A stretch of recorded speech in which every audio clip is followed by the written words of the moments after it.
reduces the cost of owning a house.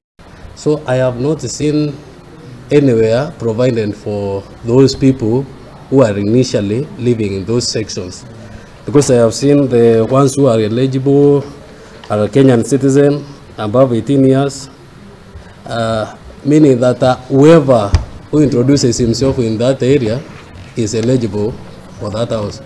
But I understand that those indigenous people who used to live there are the first people to be given priority. So you'll be given a unique identification, and that unique identification is the one which will entitle you to a priority when a location is done. I think we are sensitive enough. You know, you actually do notify them. You see, you are in default. You have not paid rent. And then, of course, you're giving the person the opportunity to say, my salary has been delayed, I'll pay you by this date. So at that point, it's just a notice.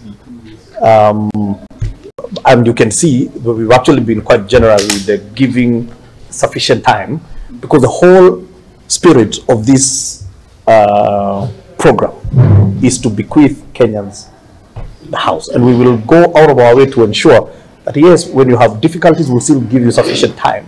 If somebody has paid up to 75%, should the position be repossession, or should you be using other means to see whether you can top up?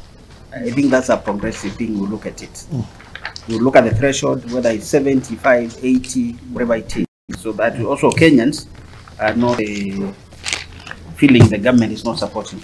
Get a house, because you know Kenyans, houses are 30-year mortgages, 25, 30 years. You may be only 10 years to retire. And I think we need to provide a regulation, or now you can hand over your house to your child, or even your wife can take over and pay for it.